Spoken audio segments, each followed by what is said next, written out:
now on our Big Ten show, I usually have to make some kind of pick. Uh-huh. So now I watch the game full levels of stress. It's like you made the pick on Channel 4. Right. Now you get to watch the game. And the audience either thinks you're a genius or a total exactly, dummy. Yeah. Welcome to national TV. Yeah. Oh, yeah, welcome, you idiot on Yep. TV that can't pick them, right? Nope. Join Chris Simms and Just a everybody dummy. else in the business. Yep. Yo, what up? It's Chris Simms. It's Chris Simms Unbuttoned. I'm with that dummy Carden That's Rogers, me. right?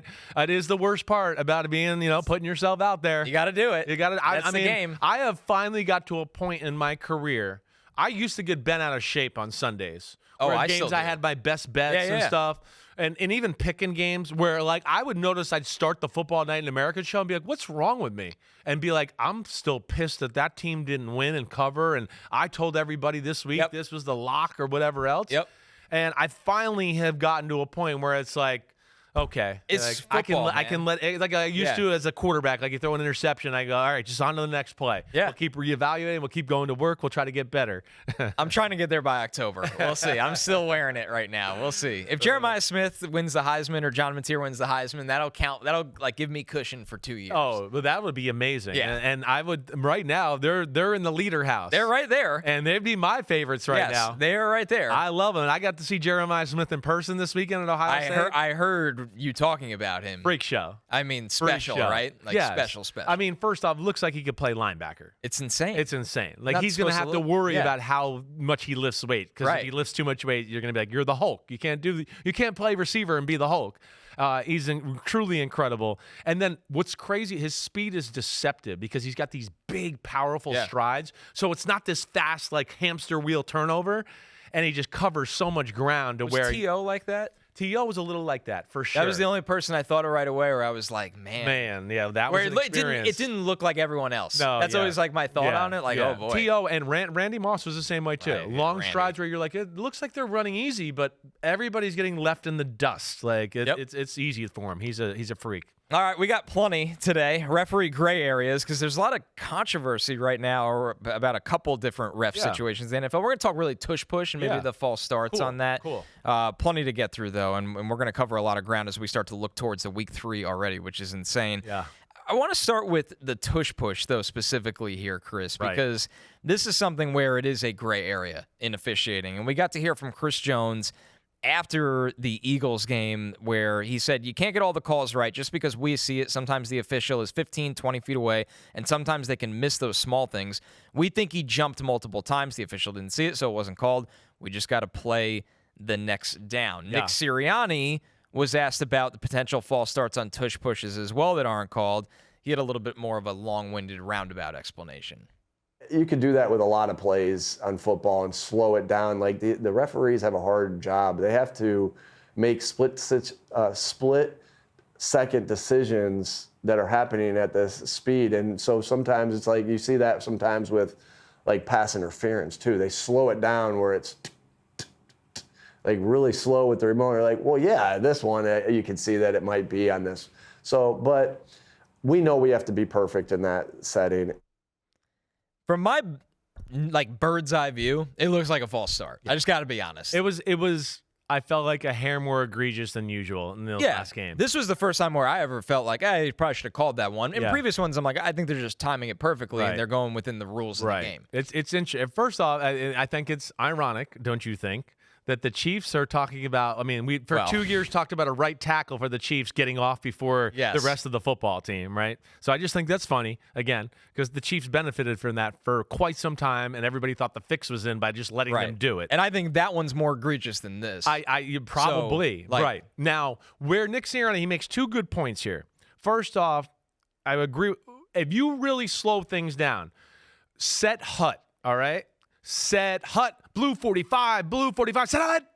The reason the quarterback is taught to say set hut almost in one word is because the offense really moves on set, right? They're really going on set. And if you say it quick enough, set hut, okay, it seems like they're snapping it on hut, but really the offense, once they hear set, they're going. It's their way to get the little jump on it. So I think even in that setting, that's going on a little bit. But even with that, and I think because the helmets are so close together and everything's close, it shows itself even more on these type of plays.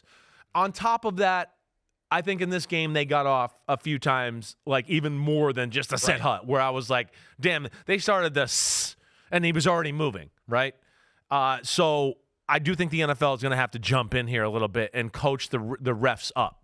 They're masters of this play. I'm all for keeping the play. I know some people are annoyed with it or whatever else, but I do think that game, yeah, there was 3 or 4 that I looked at to go, they can't let that go on. That's not fair to the defense. The defense is watching the ball. The ball's not moving, and now a left guard is hitting me, and I'm not moving. That's a false start. Right? And that's a false start. Exactly right. But I am with you. I am for the play. Because the thing with the tush push is I think it does force teams to try to be bigger, and I am always for anything in the NFL when teams have to be bigger. Right. I really didn't like the NFL I didn't like the trend of it, like we could be as small as possible and be like the Big 12. And now it's kind of reverse course. It's totally back. reversed. Yeah, everybody's running the ball, everybody's trying to be big again. Definitely. So that part I like. Dean Blandino on the Fox broadcast said, this is a pretty serious, words here. I am done with the tush push, guys. It's a hard play to officiate. Like we've been talking about. Yeah, I know, but what's there really to just – all we got to do is watch that. I don't know if there's anything else to officiate. Just don't let them leave that egregiously early. I don't know why he's so done with it. I think he's part of this group that's around the NFL that just doesn't like the play. They don't like the look of it. They're annoyed that football has become big people just pushing each other around rugby scrum. like it was invented to do. Yes. But, okay, we don't like that anymore. So, again, I'm going to disagree with Dean Blandino, but to what he's saying there and what you're saying and what I'm saying is they just can't – they got to be a little tighter with the movement before the snap. I think that's a real thing. And to the other thing you say – there's people all around football trying to do this still, and they don't do it like that. That's the thing. I saw a bunch of teams on Sunday. I see teams on Saturday. We're going to do it like Philadelphia does. No, you're not, because I see you not get there. You're not Philadelphia. Right. They're special, and they obviously have a little niche, wrinkle, whatever, how they teach it that gives them an advantage.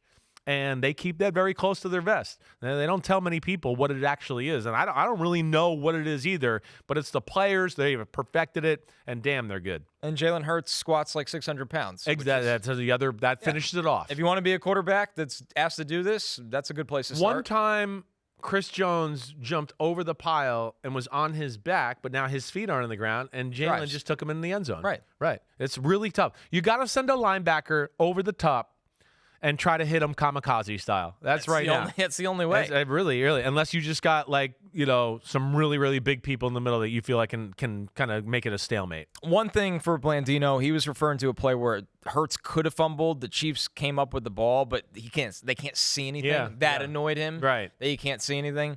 It is a tough play. It's a tough play. Right. It's a tough job. Definitely. That's why not everybody in the world is qualified to be an NFL It's tough for ref. everybody out there on the field. So, it's tough for the players, too. So join the club, all right? How about this next one? Yeah. Substitution time. How much time does a defense get to make a substitution? This set Matt LaFleur off on Thursday Night Football. Commanders-Packers. It was the first drive, 4th and 3. Right. Green Bay runs to the line. But because a Green Bay special teams player had ran onto the field thinking they had the field goal team, I love this. Kingsley and Egbare did that. The refs gave the Commanders time to substitute. Jordan Love ultimately missed Matthew Golden, but LaFleur was very mad at Kingsley and Egbare. But how much... So the rule book, after the offense substitutes, the umpire will stand over the ball until the referee deems that the defense has had a reasonable time to complete its substitutions. Reasonable time is an amazing, very vague statement. It's loose. It's loose. It is. It's one of those where I think basically, there's no true definition. I think it's basically wait, you substituted. Now, we're going to stand over the ball until the guy gets out here, and we see he's talked to his teammates a little bit to know what the defensive call is, and he's in his position. Then we'll get out of the way, right? They're not just like, you substituted. We see the other team substituted. They're running on the field. We're going to get out of the way as they're running on the field, right? They're not going to let that happen. So they're going to let the proper communication on the defensive side of the ball happen. So that's where it's a gray area, and it's just a feel thing. And that's why, McCauley sighed, which was really funny last Thursday night, because he was just like, I don't really have an answer. It's just not 7 when you're seconds, out not there, 4. you just got to feel it. But yeah, I think that's part of it. Now, the part I loved is what's over my shoulder. And I said this a little, and I said it to Pete immediately through text. This is a lost art right here. yelling at your players in the current NFL. You don't see a lot of it. Right? You laid it out right. He's Kingsley Enagbare is on the sidelines. They're going, field goal team, be ready. Field goal team, be ready. So he's up there, and I'm ready. He sees they don't get the first down. He's trying to be a good student and just go, hey, I'm out there hustling out to be on the field goal team, coach. But you got to wait till the head coach makes the decision whether they want to go for it or not, right? So he ran out there, got past the numbers, realized, oh, shit, we're going for it, came back out. But within that, that's it. Now they get free time to do whatever they want. And I do believe they brought somebody in off the bench because they were like, oh, gosh, it's 4th and 3 now. Hold on. We want to change something. And that gave them the time to adjust. So it was on the Packers a little bit. They'll get that figured out. But this guy right here, I like this. And I like this. And I think more of the NFL needs to figure out how to do it. I don't know what it is. It's gone. In my day era, when you grow up even as well, it's like coaches yelled at you on the regular. That was being coaches coached. would grab me by the face mask. Yeah. Coaches would hit you in the head. Like, what do you? Very different. That was the way the world was. Coach would grab me by the collar of my shoulder pads and jersey and yanking me around a little bit in high school. I don't know. I thought that was good old tough love. Right. Like, damn, okay, yeah, coach, I got your point. I'm going to be better next time. Now you're fired because the parents. Now it goes to HR, like even for football, but I just got a kick out of that because I know LaFleur has the magic touch of after the game, he's going to go to him and talk to him in a nice way. And he's got a great way of communicating, but yet shows some fire on the field. And I think that rubs off on your team when it's all said and done.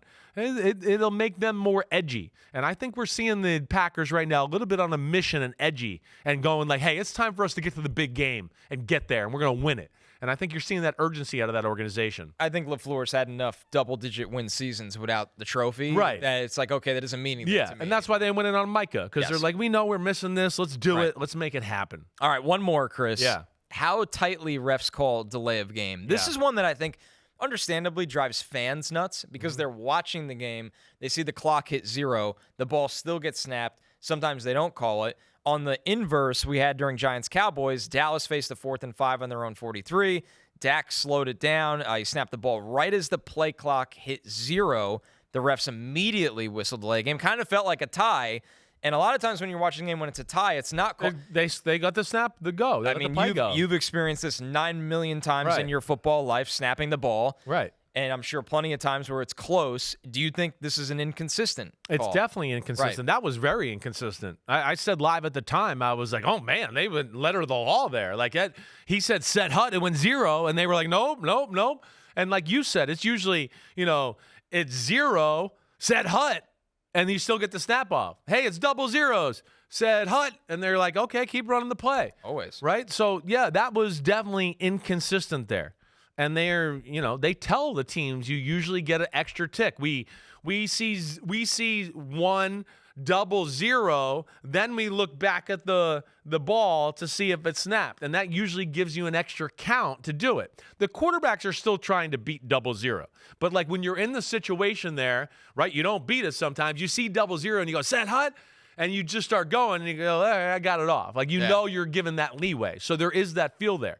Tirico forever, all right, has claimed you give these guys the extra tick. What are you going to do when the game clock matches up with your play clock where you give them the extra tick? You're going to get to the end of a game. You're not going to look at the game clock. It's going to go to 0. We're getting down to 1, then 0 on the play clock. The game clock's already at 0, but you're going to give him the snap now because you're not looking at the game clock and you're trying to look at the play clock if he got it off. And that's going to ultimately going to happen at some point, and it's going to be a shit show for the NFL. That is going to be a disaster. So they got to figure out what they want to do there. And then if that's the case, that case right there, that just tells you they need to call it by the letter of the law. Right? It's got to be, do it like you're going to do it the other day then. Just when it hits double 0, have it. Can't they have something that buzzes on them as soon as it hits double 0? I was just going to say, why wouldn't they have a buzzer? Right. They need to have something like that. Again, NFL behind in technology. Shocker. But either way, yeah, that to me would be, I feel it says 0. The play, I'm looking at the ball already. I feel it. Zzz. Okay, they didn't get it off. Boom. I think that would make it more concise, more consistent, and so we don't look at home one week and go, damn, they're giving this quarterback a lot of leeway. I feel like I bet on this game, and I'm being fucked over, and then you go to another game and they're doing it the right way. And again, with gambling in this day and age, I think you got to be really strict with certain things, and I think this is one of those things. That is definitely going to be the outcry. Right. So some referee gray areas for the week. We're going to take our first break. We need black and white, no gray area. They're trying. We're trying. Get with it, NFL. We'll look at Russell Wilson and some other old vets who bounced back in a big way in week 2.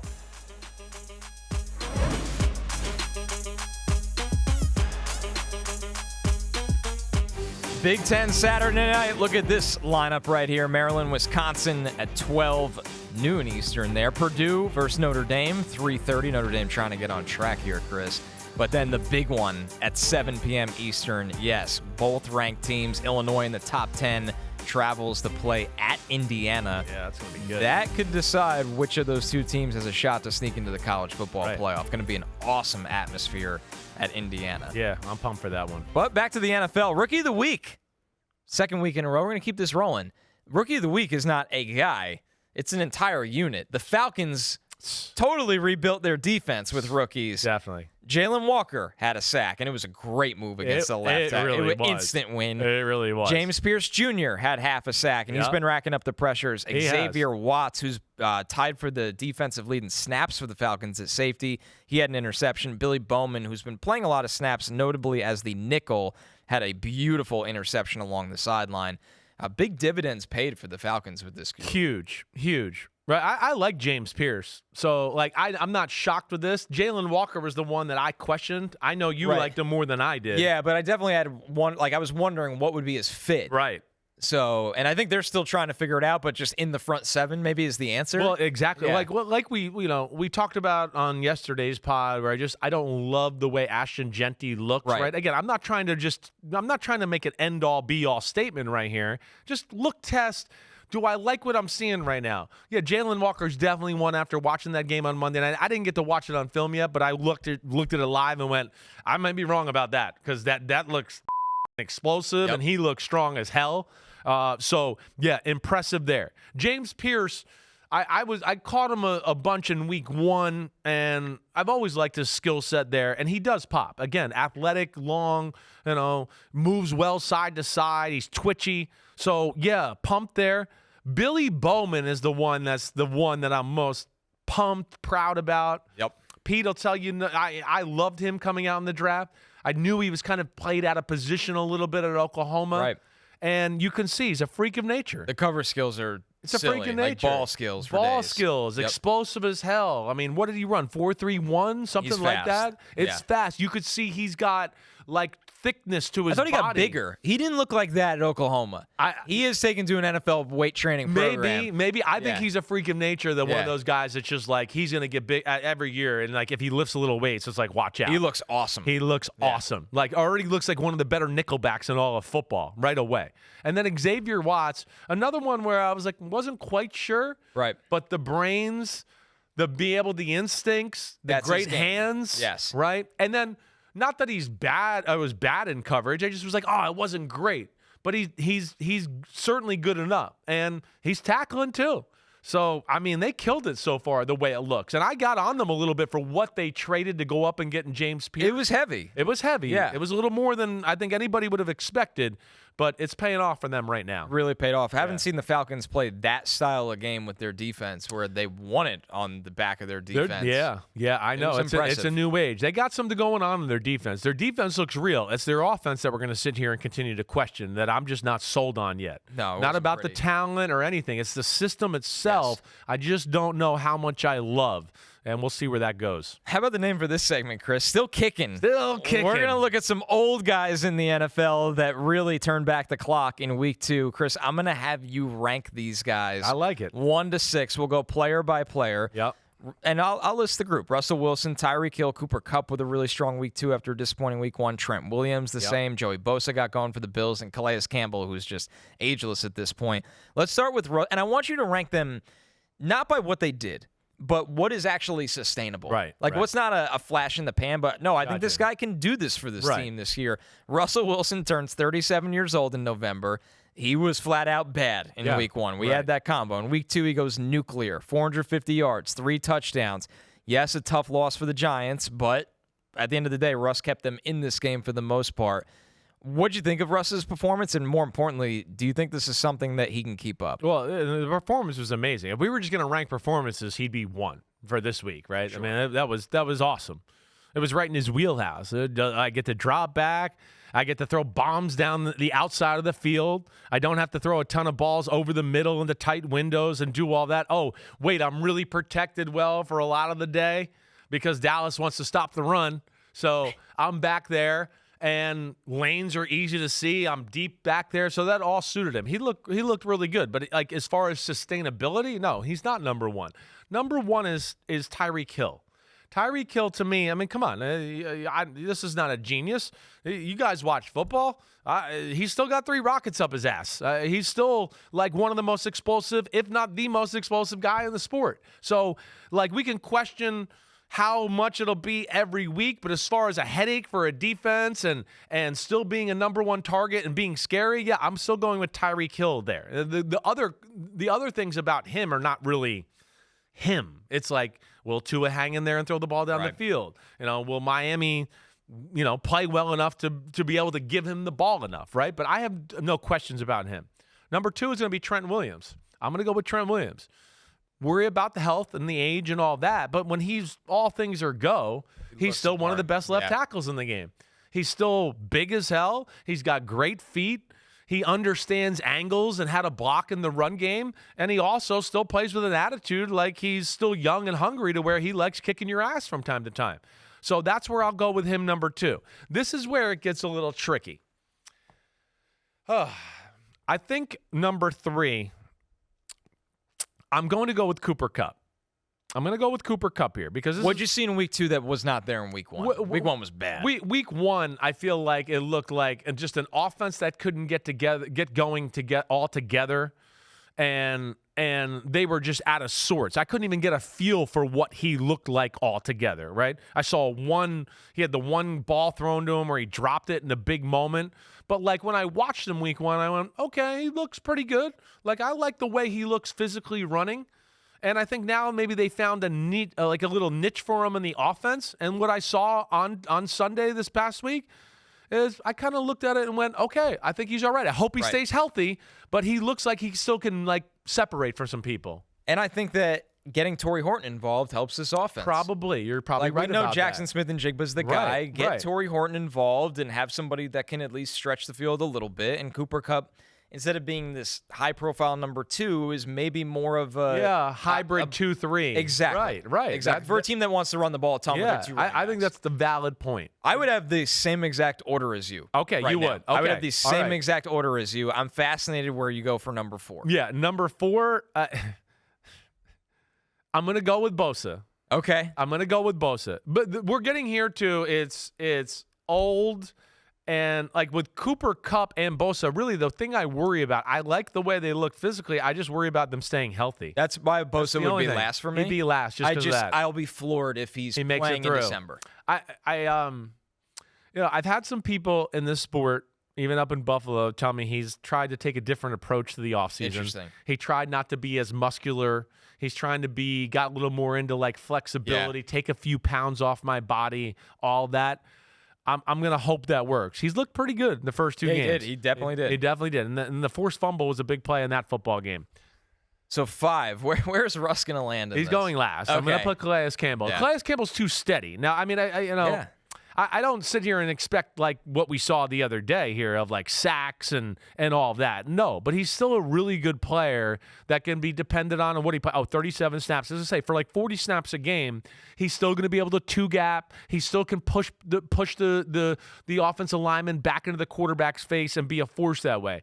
Yeah, I'm going to put Russ 6 because Dallas did some stupid shit. I don't know what if I think it's realistic. I'm more leaning on like the last year and the year before that and week 1 to go, that's to me Russell Wilson right now until proven otherwise. This is a good start, but for now, I'm going to still make that number 6. Yeah, I want to look at his route charts because, with Russ, it's always the question of should you just force him to throw in the middle of the field? So we have the route charts from Malik Neighbors and Wan'Dale Robinson. Dallas apparently did not have the scouting report on like everybody else in the NFL has on. How do you let this happen? Russell Wilson. Yeah, just throw it up to Malik Neighbors down the sideline over and over again. It's really pretty incredible when you look at it. I mean, it's no other than a few on the right there to Wandale. Like you got a few like slot slants. Yeah. Where those can be easy to see because you're just getting it out quick and you're just looking for a quick window.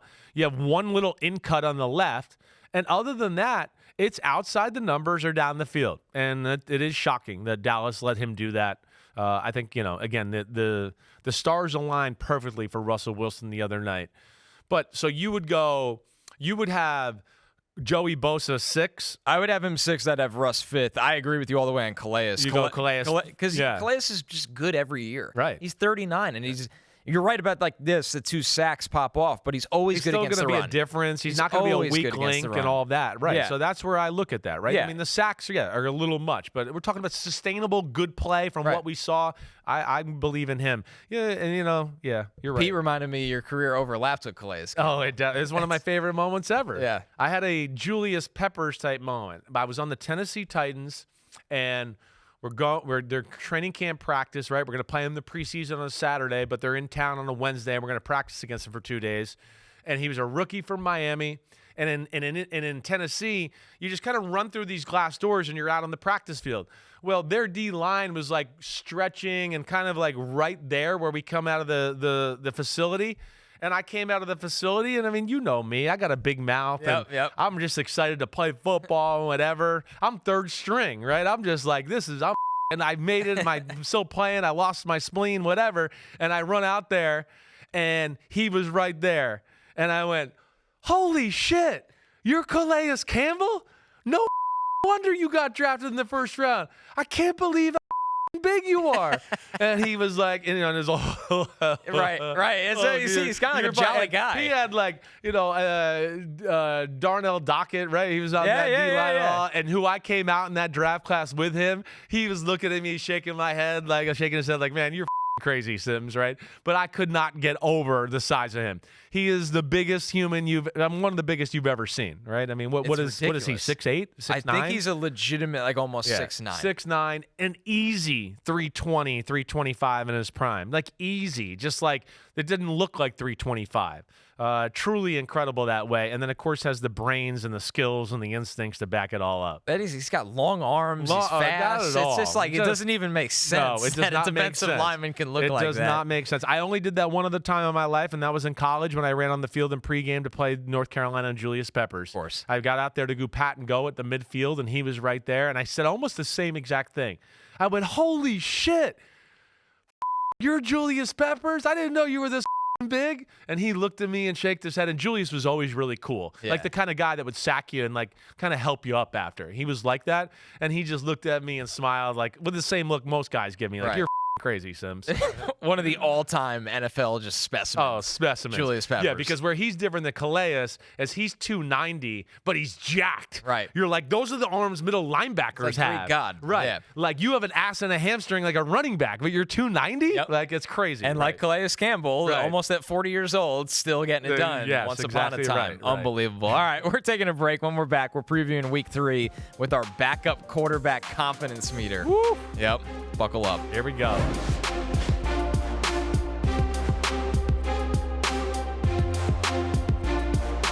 DraftKings Sportsbook is an official sports betting partner of the NFL. New customers can bet $5 and get $200 in bonus bets instantly, and $200 off NFL Sunday Ticket from YouTube TV. Damn, I'll take that. Just download the Sportsbook app and use promo code Unbuttoned when you sign up. DraftKings Sportsbook, the crown is yours. How about the playoff odds? Woo. Yep. I can't believe it. Yesterday was like Black Monday in the NFL. Too early for that. Yeah, too early. These are the playoff odds for the teams with injured quarterbacks right now. So you have Brock Purdy, who's dealing with the toe injury. They're still minus 320. We'll talk about our confidence in Mac Jones in just a second. Right. Jaden Daniels with the knee. That sounds more like a short term. Yeah, we'll find out more. Tweak or whatever. Right. They're minus 125. Joe Burrow, we know, is out at least 3 months. Yeah, it's a serious surgery. Yeah. Right. With the toe. So the Bengals are now in plus money range at plus 160. J.J. McCarthy with the ankle plus 200. And that's also just because the Vikings haven't played well enough. That's why that's sunk. It's not just the quarterback situation. And Justin Fields, the Jets weren't expected to make the playoffs anyway. He's in concussion protocol. They are plus 800 I'm right now. interested to see what he does, if he can play. I mean, he slammed his head hard on the turf in 2 consecutive plays. He took some big hits. After some big hits in week 1. Yes, exactly right. So I worry about that. I'm pretty sure it'll be a Tyrod. It feels like it's a Tyrod day. It feels like it. All right, our backup quarterback confidence meter, Chris, scale of 1 to 10, how confident we are in these guys. Mac Jones has got the Cardinals. Brock Purdy is likely to miss week 3. He hasn't been ruled out. He could actually be back week 4. But honestly, at this point, why rush him? Why rush it? Mac's a really damn good backup. He's run the offense as well as you could ask. I mean, he's as close of what you're going to find to Brock Purdy as Brock Purdy. That's what made me laugh. I was like, what's the difference? I don't know if you're crazy. It's not jarring. Right. Yeah. It's definitely not jarring. Yeah. Like, it took me a while to be like, oh, yeah, it's Mac Jones This out is there. why we thought Shanahan would draft him. I thought it's his kind of guy. It's like a Brock Purdy. He's smart. He can throw a ton on his plate. He's going to understand it. He's going to read the defenses. If you can just help me get him open, I'll make the right throw, coach. And that's where Mac Jones is. So, yeah, I mean, versus the Cardinals going forward, whatever. I feel like my confidence in this guy is high. I'm going to say 8.5. Now I'll go 9. Shit, I'll go 9. I don't even care if you want to go that high. I mean, he's a poor man's Purdy. Or a few years ago, it said Purdy's a poor man's Mac Jones. Right. I mean, he's the perfect fit for them. And I think that as long as they stay healthy around him, I think you'll see this offense still move the ball really effectively with Mac Jones. Yeah, this is an 8 for me. I'm probably as confident as you could be in a backup quarterback. Right. Let me ask a question that's maybe not so fun for Niners fans. Right. If he plays really well again, is there any thought from a Niners fan going, why did we pay Brock Purdy all of this money? I don't. Is that the wrong way to look at it? I feel like he's got such a backing there that they won't. But this is the point I've been trying to make. Yeah, I know. It's like, hey, I like Brock Purdy. Right. But, there's How guys, much do you like him, exactly, right. There's guys that can do this. That's all we were saying more than that. And, yeah, this is a good system fit. And you don't feel like they're limited physically in any way, and the big thing is they're not limited mentally anyway with Mac Jones. So that's the good thing. And Mac, when he plays and he plays good, he acts like he's the starter and the man, and he's got a confident way about him. It's almost cocky at times. Right. But, yeah, I like the way he looked. Minnesota's going to be the Arizona's a pain in the butt, though. Right. We'll see. They do some stuff on defense they'll give them some problems. And they were up 20-3 at halftime before, the game in the second half was kind of weird. Definitely. Kyler made some mistakes. Right. That game was not as They close. got too conservative. It was not as close as it appeared. Definitely not. Bengals quarterback Jake Browning. Guess where he gets to go, Chris? Yeah. At Minnesota, fed to Brian Flores. Joe Burrow's going to be out, of course, at least 3 months. What's your confidence meter for Browning? Keep in mind, at Minnesota, at Denver. Oh, I know. Versus Detroit, right. At Green Bay. Oh, gosh. I mean, mine's a 4. That's murderer's row right there. Yeah. My confidence meter is a 4. I like Jake Browning a lot. I mean, he's one of the better backups in football. He's perfect system fit for them. I mean, he is a poor man's Joe Burrow. He's not going to make plays, but when the play's there, he's pretty damn accurate and going to put the ball where it should be. I'm going to go a little higher than you.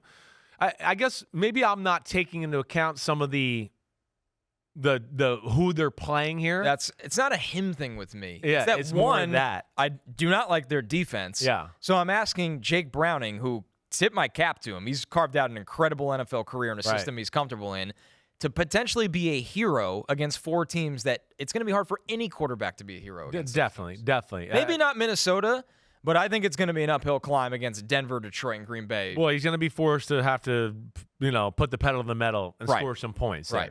I'm going to give him a 7. Okay. I'm going to go a little higher.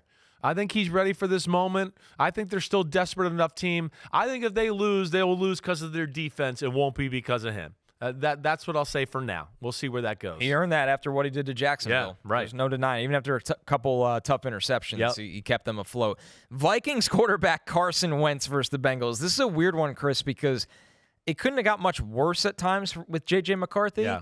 But what is Wentz going to look like in Kevin O'Connell's offense? He fits it in a lot of ways. I think, like a J.J. McCarthy or like we saw from Kirk Cousins or whatever. I mean, as we always talk about with O'Connell, he's a master at getting people open 20, 25, 18 yards down the field in that range. I think Carson Wentz is pretty damn good throwing those type of balls. I think what I question is just where are we at in the offense? Right. He's fairly new there.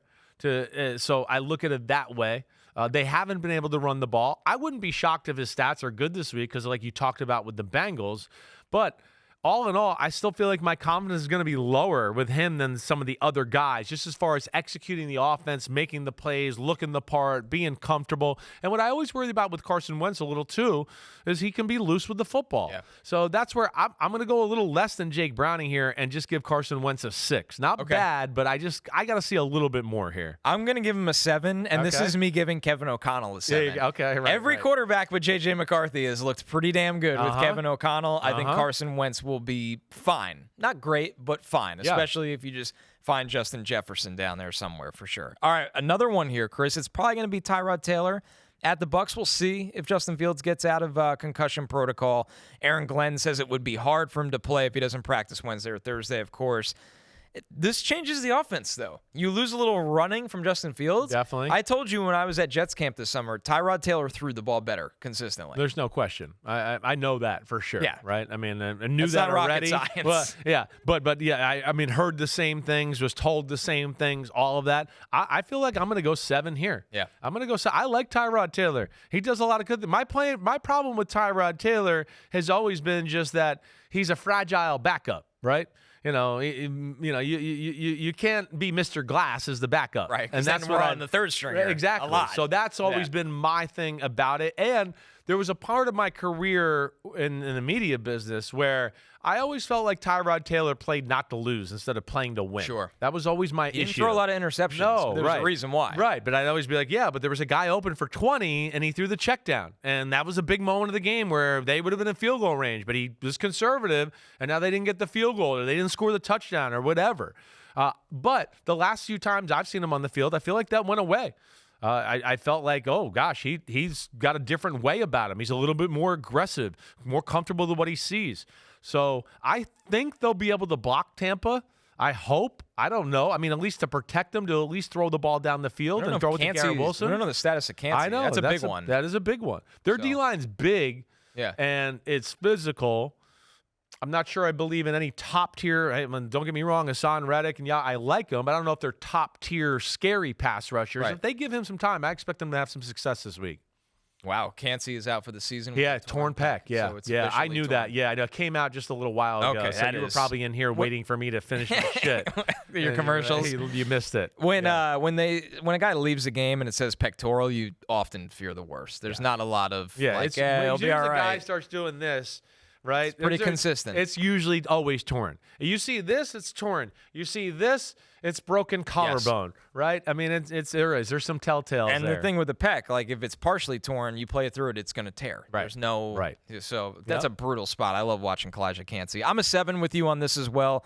I know him and Garrett Wilson are pretty close. I think it's weird to say it may be a good thing for Garrett Wilson as much as I don't know if it's a great thing for the Jets. Going to get more balls in rhythm. That's the difference. Throwing the ball that way. That's the difference. But like you said, we'll see if the Jets can actually block them up because they were really bad against the Bills in every facet of offense. Commanders quarterback Marcus Mariota against the Raiders. Dan Quinn said Daniels is truly day-to-day. His Week 3 status is in doubt. I have a lot of confidence in Marcus Mariota in this offense. I mean, we saw him come in late in the year last year. I mean, this offense fits him. This is what he's made to do. You know, my issue always with Marcus Mariota is that he's not an elite thrower of the football, especially 10 yards plus down the football field. This is an offense that doesn't ask you to do that a whole lot. You know, they know how to use his running ability just like a Jaden Daniels. I'm going to be high on this one too. I'm going to give him just a notch above Tyrod Taylor. I think I'm going to give him an 8 actually with Mariota here. I worried that again. Long-term Mariota backup quarterback is good. This week it'll be tough. Again, the Raiders D is good. Patrick Graham is good, but I have confidence in Mariota here in this system with Cliff Kingsbury. I do too. I'm still going to go with the 6 because I worry a little bit about that pass rush getting after him. Yeah. And I didn't think the Raiders' secondary struggled, but when you get Kuntz and obviously Crosby going, I want to see what that looks like. Yeah, I hear you there. Probably what Washington will do is they'll orchestrate a good run game with Bill. They'll orchestrate a good run game with Debo. Yeah. Hopefully. They didn't do that in week 2. I think they should get back to it in week 3. So, Chris, you gave every backup a 7 or higher. I did. Seems like you have a soft spot for the backup quarterback. You know, I look at all these and go, they're a little bit system fit where I just go, I think it works. Like I gave Carson Wentz a lower one just because, how long he's been there. He's Carson Wentz. He could be careless with the ball, but I even like the fit. The Jets, I look at it and go, the drop back pass offense probably will be better with Tyrod Taylor. Should be better. Right. So, there's some weird ones. Jake Browning, I've seen enough to know he knows that offense. He's perfect for it. He's very comfortable. I feel good about that. And I just trust my Shanahan out there, and I believe Mac Jones knows this is a chance for him to show everybody, like, hey, I'm still good, and he's going to be motivated by that. So I don't love Marcus Mariota. Everybody out there knows that. Ever since he quit on the Falcons, that's what he did. He quit. I don't love that. But either way, I can't deny what his talents are, and I feel like how he fits in that offense. That wraps it up for us. Yeah. I'm excited for week 3. Oh, yeah, it's getting good. And it was week 1 was the defense winning. Yes. Week 2, the offenses got back on track and exposed defenses. Tonight's the night I get to go, okay, now I can start looking in front of us here in the schedule this week and some of the games we got. We got some good ones, and we'll be back next week to break that shit down, man. That's what we do. Because these are all game planning ones. Like when you have the backup quarterback, it's like, all right, let's see the wrinkles that they throw in to keep them afloat. So I'm pumped, man. Exactly right. All right, everybody. I hope everybody enjoyed it. Chris Simms Unbuttoned, Wednesday edition with Connor Rogers. Connor, you're the man as always. Oh, I love being Enjoy here. talking to you, man. Yep. Connor will be back always, Tuesdays, Wednesdays. Sunday night, me and McCourty. Thursday with Florio. All right, homies, keep sending it in. Subscribe, rate, review. You know where to find us. Peace out. We'll see you next time on Chris Simms Unbuttoned.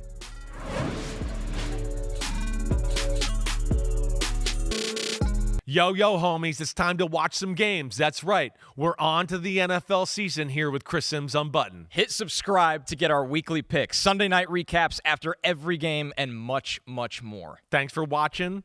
Peace out, homies. Remember, subscribe. Peace out.